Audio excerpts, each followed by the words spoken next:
സ്വർഗം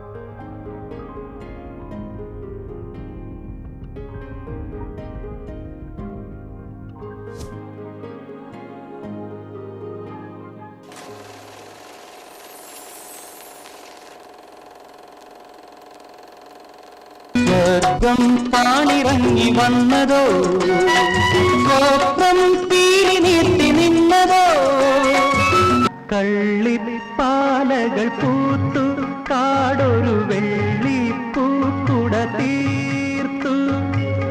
യവന സുന്ദരി സ്വീകരിക്കുകീ പവിഴ മല്ലിക പൂവു. മുത്തുമണിപ്പളുങ്ക് വെള്ളം പുഴയിലെന്റെ കൊത്തുപണിക്കരിമ്പു വള്ളം.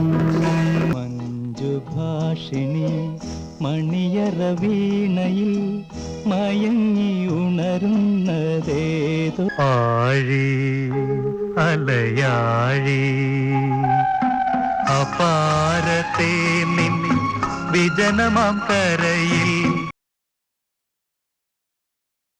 സെല്ലോയിഡിൻ്റെ പുതിയ എപ്പിസോഡിലേക്ക് നല്ലവരായ എല്ലാ പ്രേക്ഷകർക്കും സ്വാഗതം. ഇന്ന് ഞാൻ പറയാൻ ഉദ്ദേശിക്കുന്നത് മലയാള സിനിമയുടെ നിത്യവസന്തമായിരുന്ന, മലർ മന്ദഹാസമായിരുന്ന ഒരു താരത്തെ പറ്റിയാണ്. നമുക്ക് മനസ്സിലായി കാണും നിത്യവസന്തം എന്ന് പറഞ്ഞപ്പോൾ തന്നെ. അതെ, ശ്രീ സാക്ഷാൽ പ്രേം നസീർ എന്ന അബ്ദുൽ ഖാദർ. വീണ് കിടക്കുന്നവരെ അടിക്കരുതെന്ന് എന്റെ അച്ഛൻ പറഞ്ഞിട്ടുണ്ട്. Come on, get up.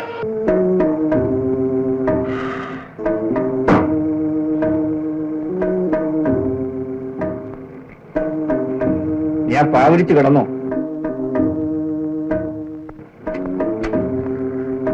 മുല്ലപ്പും പല്ലിലോ മുക്കൂറ്റിക്കവിളിലോ അല്ലിമലർമിഴിയിലോ ഞാൻ മയങ്ങി.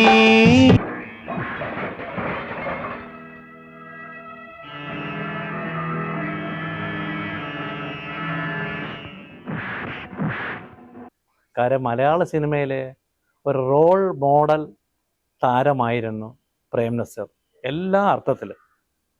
അദ്ദേഹം ചിറയൻകീഴ് ജനിച്ച് വളർന്ന അദ്ദേഹം ചങ്ങനാശ്ശേരി SB കോളേജിൽ ഡിഗ്രിക്ക് പഠിക്കുമ്പോൾ ഷേക്സ്പിയറിൻ്റെ ഒരു നാടകം അവതരിപ്പിച്ചു.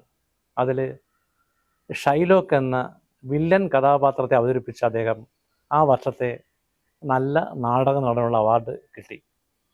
അങ്ങനെ ഇരിക്കുമ്പോൾ അദ്ദേഹത്തിൻ്റെ കുടുംബ സുഹൃത്തായ മുൻഷി പരമേശ്വരൻ പിള്ള ഇദ്ദേഹം നല്ല നടനാണല്ലോ എന്ന് പറഞ്ഞിട്ട് Sreekrishna film studio KMK Menon എന്നൊരാളുണ്ടായിരുന്നു. അദ്ദേഹം നിങ്ങൾക്കറിയാം അടുത്ത കാലത്ത് അന്തരിച്ച രവികുമാറിൻ്റെ അച്ഛനായിരുന്നു. രവികുമാറിൻ്റെ അച്ഛൻ അന്ന് കേരളത്തിലെ ആദ്യത്തെ സ്റ്റുഡിയോ തുടങ്ങാനുള്ള പരിപാടിയാണ് ശ്രീകൃഷ്ണ ഫിലിം സ്റ്റുഡിയോ. അപ്പോൾ അതിൻ്റെ ബാനറിൽ ഒരു സിനിമ നിർമ്മിക്കാൻ തീരുമാനിച്ചു. ത്യാഗ സീമ എന്നായിരുന്നു അതിൻ്റെ പേര്.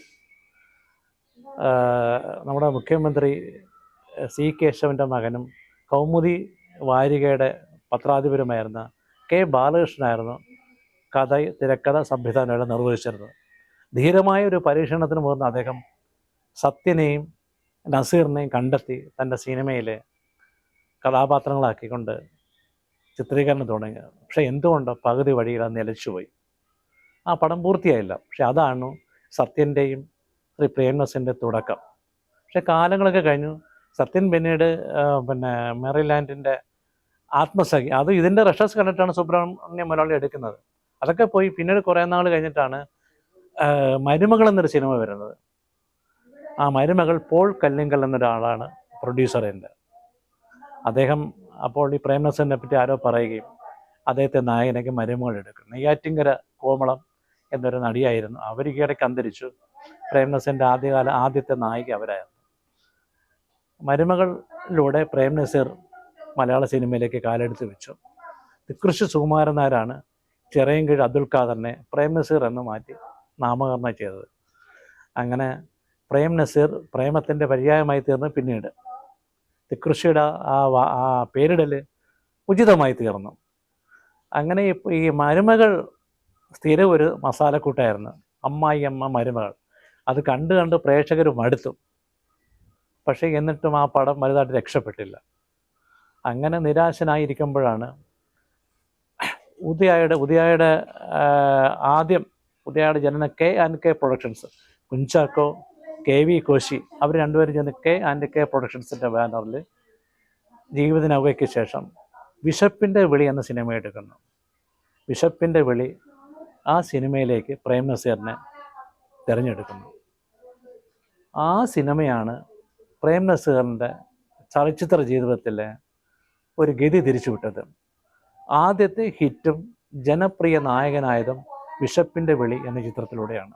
വിശപ്പിൻ്റെ വിളിയിൽ അന്നത്തെ പ്രമുഖ നിരൂപകനായിരുന്ന സിനിക് അയാൾ എഴുതിയിരുന്നു, ഈ പുതിയ നടനെ കൊള്ളാം, വലിച്ചു നീട്ടാതെയുള്ള സംഭാഷണം, അതൊക്കെ നാടകത്തിൽ പറയുന്നതിനൊക്കെ ഇച്ചിരി എക്സാഗ്രേറ്റ് ചെയ്ത ഡയലോഗുകൾ പറയും. പക്ഷേ പ്രേം നസീർ അതിൽ നിന്നെല്ലാം മാറി സ്വാഭാവികമായുള്ള സംഭാഷണ രീതി, നല്ല സൗന്ദര്യം, പിന്നെ അനുചിതമായിട്ടുള്ള ഒരു അവതരണം പ്രത്യേക രീതിയിൽ, പിന്നെ പ്രായം കുറച്ച് കുറഞ്ഞു പോയി എന്നുള്ളത് മാത്രമാണ് മൈനസ് പോയിന്റ്. എന്നാൽ ഈ നടൻ മലയാള സിനിമയ്ക്കൊരു ഭാവി വാഗ്ദാനമാണെന്ന് എഴുതി. തികച്ചും സിനിക്കിൻ്റെ പ്രവചനം സത്യസന്ധമായിരുന്നു. വിശപ്പിൻ്റെ വിളിക്ക് ശേഷം അദ്ദേഹം മലയാള സിനിമയുടെ നെടും തൂണായിട്ട് തീർന്നു. പ്രേം നസീറിൻ്റെ മുഖം കണ്ടാൽ തിയേറ്ററിലേക്ക് ആൾ ഇരച്ച് കയറുന്ന ഒരു കാലഘട്ടം വരെ ഉണ്ടായിരുന്നു. അതാണ്. അപ്പോൾ മലയാള സിനിമയെ ഒരു കാലത്ത് നിലനിർത്തിക്കൊണ്ട് പോരുന്ന അദ്ദേഹമായിരുന്നു. പ്രേം നസീറിൻ്റെ ഡേറ്റ് ഉണ്ടെങ്കിൽ അന്ന് ഏത് ഡിസ്ട്രിബ്യൂട്ടറും സിനിമ എടുക്കും. അന്ന് കുറച്ച് ഡിസ്ട്രിബ്യൂട്ടറും കുറച്ച് തിയേറ്ററുകളുള്ളൂ. കേരളത്തിലാകെ 14 സെൻറ്ററുകളാണ്, പിന്നുള്ള B&C അങ്ങനെ. അപ്പോൾ ഈ 14 സെൻറ്ററുകളിലും പ്രേം നസീറിൻ്റെ പടം ഉണ്ടെന്നറിയുകയാണെങ്കിൽ തിയേറ്ററുകാർ പൈസ കൊടുക്കും. ആ പൈസ മേടിച്ച് വിതരണക്കാരൻ പ്രൊഡ്യൂസർക്ക് കൊടുക്കും. അപ്പോൾ നസീറിൻ്റെ ഡേറ്റ് കിട്ടുകയാണെങ്കിൽ ആ തിയേറ്റർ കളക്ഷൻ കൊണ്ട് തിരിച്ചു കിട്ടുമെന്ന് അറിയാം. അങ്ങനെ ഇൻഷുവേർഡ് സേഫ്റ്റി എന്നൊക്കെ പറയുന്ന ഒരു താരമായിരുന്നു അന്നത്തെ കാലം മലയാള നിർമ്മാതാക്കൾക്ക് പ്രേം നസീർ. അദ്ദേഹത്തിൻ്റെ കാഴ്ചീറ്റിന് വേണ്ടി എല്ലാവരും ഓടിക്കൊണ്ടിരിക്കും. അന്നത്തെ സിനിമാ നിർമ്മാണ രീതി വളരെ ഇന്നത്തെ വ്യത്യാസമുണ്ട്. ഒരു സിനിമ ഷൂട്ടിംഗ് കണ്ടിന്യൂസ് അല്ല. അന്ന് ആദ്യത്തെ ഒരു പടത്തിൻ്റെ കാഴ്ചീറ്റ് തുടങ്ങുന്നത് 7 മണി തൊട്ട് 1 മണി വരെ ആയിരിക്കും. ഒരു സ്റ്റുഡിയോയിലായിരിക്കും അന്ന്. 7 തൊട്ട് 1 മണി വരെ കഴിഞ്ഞ പിന്നെ 1 മണിക്കൂർ ബ്രേക്കാണ്. അദ്ദേഹം മദ്രാസിലാണെന്ന് ഷൂട്ട്, അന്ന സമയത്ത് വീട്ടിൽ ഊണ് കഴിക്കാൻ പോകും. അത് കഴിഞ്ഞാൽ പിന്നെ 2 to 9 ഷെഡ്യൂളാണ്. പിന്നെ 10 to 5 ഇങ്ങനെയുള്ള 3 ഷെഡ്യൂളുകളായിട്ടാണ് ചിത്രങ്ങൾ. 10 to 5 എന്ന് പറഞ്ഞു വെച്ചാൽ മലയാളത്തിൻ്റെ ആദ്യ കാലഘട്ടങ്ങളിൽ ചെറിയ നിർമ്മാതാക്കളാണ്. അപ്പോൾ 10 തൊട്ട് 5 വരെയുള്ള കാഴ്ചീറ്റിന് സ്റ്റുഡിയോ വാടക പകുതിയായിരിക്കും. അങ്ങനെ 100 രൂപ കൊടുക്കേണ്ടടുത്ത് 50 രൂപ കൊടുത്ത് സെറ്റ് കിട്ടും. തമിഴരും തെലുങ്കരൊക്കെ ഉപയോഗിച്ച സെറ്റ് നമുക്ക് പകുതി വാടകയ്ക്ക് ആ സെറ്റിൽ പാട്ട് സീനൊക്കെ ചിത്രീകരിക്കാം. അങ്ങനെ പല മലയാള നിർമ്മാതാക്കളും 10 to 5 ആണ് അന്ന് കൂടുതൽ മലയാള സിനിമ ഷൂട്ട് ചെയ്യുന്നത്. പക്ഷേ ഈ 10 to 5 ഷൂട്ട് ചെയ്ത് കഴിഞ്ഞാലും നസീർ സാറ് രാവിലെ 7 മണിക്ക് 6:50 വിത്ത് മേക്കപ്പിൽ അടുത്ത സിനിമ ഷെഡ്യൂളിലെത്തും. അതാണ് അദ്ദേഹത്തിൻ്റെ കൃത്യനിഷ്ഠ. ഉറക്കമോ ഒന്നും പ്രശ്നമല്ല. അദ്ദേഹം പറയും, എൻ്റെ കുടുംബത്തെക്കാൾ എൻ്റെ മക്കളെക്കാൾ ഞാൻ സ്നേഹിക്കുന്നത് എൻ്റെ തൊഴിലിനെ സിനിമയാണ്. സിനിമയ്ക്ക് വേണ്ടിയാണ് അദ്ദേഹം ജീവിതത്തിൽ ഏറിയ നിമിഷങ്ങളും ചെലവഴിച്ചത്. അദ്ദേഹത്തിന് മക്കളുടെ ബാല്യകാലം കാണാൻ പറ്റില്ല, മക്കളെ വത്സലിക്കാൻ പറ്റില്ല. അദ്ദേഹം ഒരിക്കൽ പറയുണ്ടായി, സിനിമയ്ക്ക് വേണ്ടി എൻ്റെ ജീവിതം തന്നെ നഷ്ടപ്പെടുത്തിയെന്ന്. അങ്ങനെ ഒരു പൂർണ്ണതയേറിയ ഒരു മനുഷ്യനായിരുന്നു പ്രേം നസീർ. അദ്ദേഹം അപ്പോൾ ഈ ചില പടങ്ങൾ തീരാൻ പോകുമ്പോൾ ഈ പറഞ്ഞ ഡേറ്റ് തീരത്തില്ല. അപ്പോൾ അങ്ങനെയുള്ള പ്രൊഡ്യൂസേഴ്സ് പറയും, അയ്യോ ഞങ്ങൾക്ക് റിലീസിങ് ഡേറ്റായി നസീർ സാറേ. അപ്പോൾ നസീർ സാർ അതിനു വേണ്ടി ഒരു ഉപായം കണ്ടുപിടിച്ചിട്ടുണ്ട്. 7 തൊട്ട് 9 വരെ അദ്ദേഹം ഇങ്ങനെയുള്ള തീരാൻ പോകുന്ന അല്ലെങ്കിൽ പാച്ച് വർക്ക് എന്നുണ്ട്. പാച്ച് വർക്ക് എന്ന് വെച്ചാൽ എഡിറ്റ് ചെയ്ത് നോക്കുമ്പോൾ ചില ഭാഗങ്ങൾ കാണത്തില്ല, അല്ലെങ്കിൽ ചില ഷോട്ടുകൾ എടുക്കാൻ പറ്റുമോ, ചില ക്ലൈമാക്സ് ആയിരിക്കും, എന്തെങ്കിലും അങ്ങനെ കുറച്ച് സാധനങ്ങളായിരിക്കും. അത് 2 മണിക്കൂർ ചാർട്ട് ചെയ്ത് തീർക്കാൻ പറയും. അങ്ങനെ 7 തൊട്ട് 9 ഒരു പ്രത്യേക കാഴ്ചയിട്ടുണ്ടാക്കി പൂർത്തിയാവാറായ സിനിമകളുടെ ചിത്രീകരണത്തിൽ പങ്കെടുത്ത് തിയേറ്ററിൽ എത്തിക്കാനായിട്ട് അദ്ദേഹം സഹായിച്ചിരുന്നു. അങ്ങനെ ആരും ചെയ്തിരുന്നില്ല. അപ്പോൾ വിശ്രമമില്ലാതെ നിരന്തരം പണിയെടുത്ത് കഠിനാധ്വാനം ചെയ്ത് മലയാള സിനിമയെ താങ്ങി നിർത്തിയ ഒരു താരമായിരുന്നു അദ്ദേഹം. പിന്നീട് രാവിലെ 6:45 ആകുമ്പോഴത്തേക്കും അദ്ദേഹം കുളിച്ച് മേക്കപ്പ് ഇട്ട് റൂമിന് പുറത്തേക്ക് വന്ന പ്രൊഡ്യൂസേഴ്സ് വരും കഥ പറയാനും. ഏതൊരു 5-10 മിനിറ്റ് കഥ ഏകദേശം കേട്ട് കഴിഞ്ഞാൽ ശരി, മുരുകൻ എന്നൊരു പയ്യനുണ്ട്, അവൻ്റെ അടുത്തോടെ ഡേറ്റൊക്കെ ഒന്ന് എഴുതി വെച്ചേക്കാൻ പറയും. അപ്പോൾ ബാക്കി ഡയറി കുറിച്ചിട്ട് അതേ കറക്റ്റ് 7:10 7 ആകുമ്പോൾ സ്റ്റുഡിയോയിലേക്ക് പോയി കഴിഞ്ഞിട്ട് അപ്പോൾ പ്രൊഡ്യൂസർമാരൊക്കെ ഹാപ്പിയാണ്. ഇനി ഒരു പ്രൊഡ്യൂസർക്ക് ഒരു പടം, പ്രേം നസീറിൻ്റെ നായകനായിട്ട് ഒരു പടം നഷ്ടപ്പെട്ടു എന്നിരിക്കട്ടെ. അപ്പോൾ അദ്ദേഹം തിരക്കും, എല്ലാ കാര്യങ്ങളും തിരക്കും. ഇന്ന ഇവിടെ അയാളെ ഒന്ന് അയാളുടെ പടം സാമ്പത്തികമായി തകർന്നാൽ, തിയേറ്റർ കളക്ഷൻ കിട്ടില്ല, ഫോൺ നമ്പർ തട്ടിപ്പിടിച്ച് പ്രൊഡക്ഷൻ എക്സിക്യൂട്ടീവിനെ വഴി അയാൾ വിളിക്കും. അയാൾ വരും. എന്താ പടത്തിനെന്താ പറ്റി? അതൊന്നും വിചാരിച്ചിട്ട് പോയില്ല. ഒരു കാര്യം ചെയ്യും, ഞാനോട് നിങ്ങൾക്ക് ഒരു ഡേറ്റ് അഡ്ജസ്റ്റ് ചെയ്ത് തരാം, ബാക്കി താരങ്ങളടുത്തൊക്കെ ഞാൻ പറയാം, ഒരു പടം നിങ്ങളെ ഹെൽപ്പ് ചെയ്യാം. അങ്ങനെ ഉടനെ പറയും. വിതരണക്കാർ വിമല ഫിലിംസ്, സെൻട്രൽ പിക്ചേഴ്സ്, അങ്ങനെ കുറേ സിനിമ, ജോളി ഫിലിംസ് അന്നത്തെ വിതരണക്കാരാണ്. ഇപ്പോൾ സെൻട്രലിലോ വിമലയൊക്കെ നസീർ സാർ പറഞ്ഞാൽ കേൾക്കും. അവരെടുത്ത് ഓൾറെഡി ഒരു പടമുണ്ട്, അത് ഹെൽപ്പ് ചെയ്യണമെന്ന് പറയും. അപ്പോൾ ആ വിതരണക്കാർ ഈ പ്രൊഡ്യൂസർക്ക് സാമ്പത്തിക സഹായം കൊടുക്കും. താരങ്ങൾ ഉൾപ്പെടെയുള്ളവർ പറയും പടം റിലീസായി വിജയിച്ചതിന് ശേഷം തന്നാൽ മതി എന്ന് പറയും. അങ്ങനെ ആ ഒരു പ്രൊഡ്യൂസർക്ക് ഈ പടത്തിലെ നഷ്ടം നികത്തി കൊടുത്ത് അടുത്ത പടം എടുക്കാൻ പ്രാപ്തനാക്കുന്ന രീതിയാണ് പ്രേം നസീറിൻ്റെ.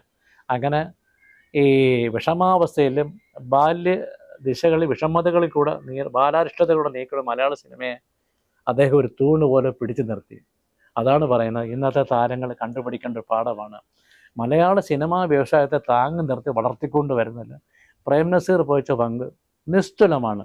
അതിന്നും ആർക്കും മറക്കാൻ പറ്റത്തില്ല. ഇന്നത്തെ താരങ്ങൾ അത് കണ്ടുപഠിക്കേണ്ടതാണ്. നമുക്ക് ആ മനുഷ്യനെ പറ്റി, അദ്ദേഹത്തിൻ്റെ കഥാപാത്രങ്ങളെ പറ്റി ഞാൻ പറഞ്ഞില്ല, അദ്ദേഹത്തിൻ്റെ സവിശേഷതകൾ മാത്രം പറഞ്ഞുകൊണ്ട് തുടങ്ങിയതാണ്. ഇനി അദ്ദേഹത്തിൻ്റെ സിനിമകളിലേക്ക് കിടക്കാം, അദ്ദേഹത്തിൻ്റെ നായികമാരിലേക്ക് കിടക്കാം. ഒരു നടിയോടൊത്ത് മാത്രം അദ്ദേഹം 108 ചിത്രങ്ങളിൽ അഭിനയിച്ചു. അത് ലോക റെക്കോർഡാണ്. പ്രേം നസീർ ഷീല. അതിനെപ്പറ്റിയൊക്കെ നമുക്കിനിയിപ്പം വിശദമായിട്ട് അതേ ചിത്രങ്ങളെപ്പറ്റി, ഷൂട്ടിംഗ് രീതികളെ പറ്റിയൊക്കെ അടുത്ത അധ്യായത്തോടെ നമുക്ക് കടന്നു പോകാം. അപ്പോൾ ഞങ്ങൾക്ക് തന്നുകൊണ്ടിരിക്കുന്ന എല്ലാ പ്രോത്സാഹനങ്ങൾക്കും നന്ദി. സെല്ലിലോട് തുടർന്നും കാണുക. പ്രേം നസീർ സാറിനെ പറ്റിയുള്ള പുതിയ ഇതുവരെ കേൾക്കാത്ത കഥകൾ നമുക്ക് അടുത്ത ലക്കത്തിലേക്ക് പറയാം. നന്ദി, നമസ്കാരം.